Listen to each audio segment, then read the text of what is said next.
All right, I'm in. You got the logo and everything? Bingo bango. No more Khan Academy. Hello, Khan Academy. Scams and fraud. That's our business. What's on the docket? Off the top of my head, we're looking at a multi-level marketing pyramid scheme, a bad check scam, and phishing. In a world of infinite career possibilities, it was inevitable that some people would turn to crime. I'm Danny. That's Rusty. Yo! And we're Khan Academy. As in confidence tricks, as in scams. We'll go through a handful of the most popular ones. Pyramid schemes, check cashing scams, and phishing attacks. Let's start with the pyramid scheme. And you know what? A quick little doom scroll can explain it better than I can.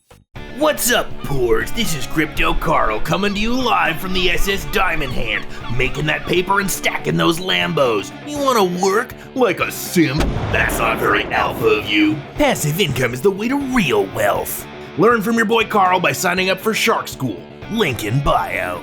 Hi guys, it's Biz Tina here with another haul of sick stuff that I got for free from Hyperface Cosmetics. If you want to learn how to be an influencer and make mad bank, check the link in my bio. It's a protein shake. It's a legging.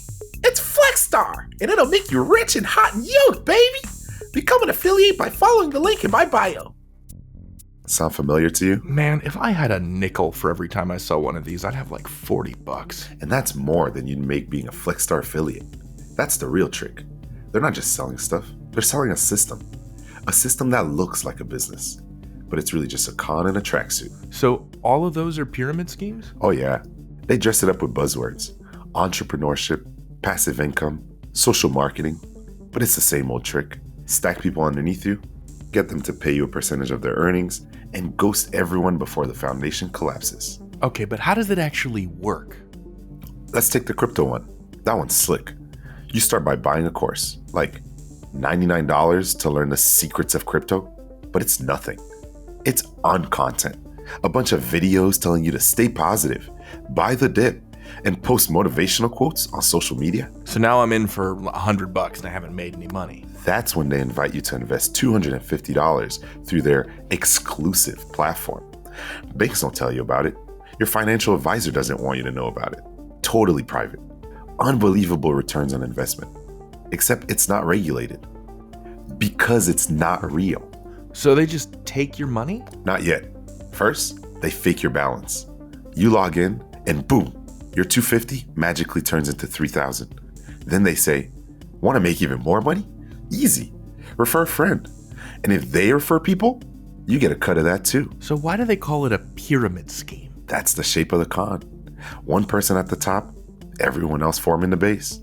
Money flows up, risk flows down. But where does the money come from? It comes from the recruitment. It takes a whole bunch of new marks, continually feeding money into the scheme. Because the only way you make back your money is if you convince other people to join. And they have to convince their people, and so on, until you run out of people, which you always do. Meanwhile, the pharaoh over here at the top of the pyramid's making out like a bandit. And when the recruitment slows or stops, guess who's taking all that money out of that exclusive investment platform and flying to Singapore? Gotcha. So how do you spot one of these scams? Look for the telltale signs. If they ask you to tell your family and friends, or if they tell you, here's what your bank doesn't want you to know, or if it reads, DM me to learn how, it's a pyramid scheme. There are no secret ways to legally make money. If they worked, they wouldn't be secrets. Amen to that. What's the next scam? I want to talk about check cashing scams. Our bread and butter. Many different ways to run this con. One is the bank error in your favor scam. Like the Monopoly card. I did this once to an old guy in Tampa. He had put up a beautiful office chair for sale on an online marketplace. I wrote him and I went, "Oh man, that is the perfect chair for my office. I'm out of town right now, but is it okay if I mail you a check from my business account?" The guy goes, "Sure, that's fine with me." I mail him a check, but it's $200 more than the asking price of the chair. And it's a fake check, but it looks legit. You sent him too much money? Baiting the hook, and the guy goes, "Hey, you sent me too much money." I say, "Oh, geez, Cynthia in accounting must have made a mistake. Why don't you go ahead and deposit the check? You can send me back the difference. I'll be back after this weekend and I'll pick up that chair from you."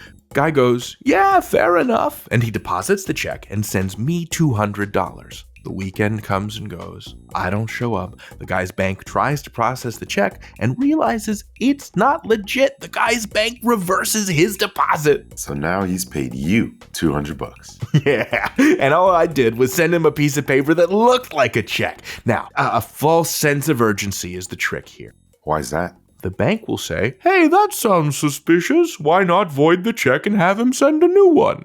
Smart move. You wanna tell them about the phishing? Yeah, and that's phishing with a PH. All right, how will we teach this one? Easier if I show you, Rusty. Ooh, I got a text message. Yeah?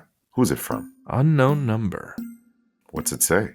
Amazon order confirmed. 80-inch television on its way. To see drawer status, click here. Drawer.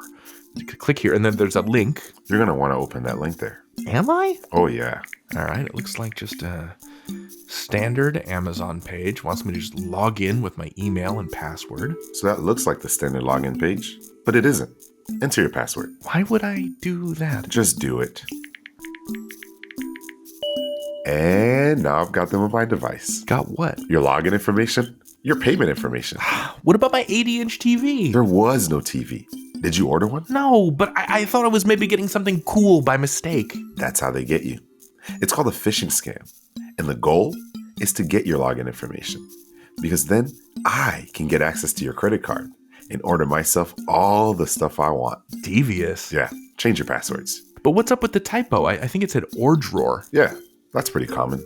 Throw in an obvious typo so you filter out the people who are naturally suspicious. People fall for this stuff? Like smart people? Every day. Great scams leverage trust in institutions and in people. The trick to this one, just like with the check cashing scam, is to pull it off before your target has a chance to think about the message too hard. A good scammer strikes while the iron is hot. If you get a suspicious email or text message with weird misspellings, confirm with the person who sent the message by another method. You get a weird email? Call that person and make sure they sent it. Trust but verify. Uh-oh. You hear that too, right? It's all right. We got what we came for. Close the connection. You can learn anything. We're out.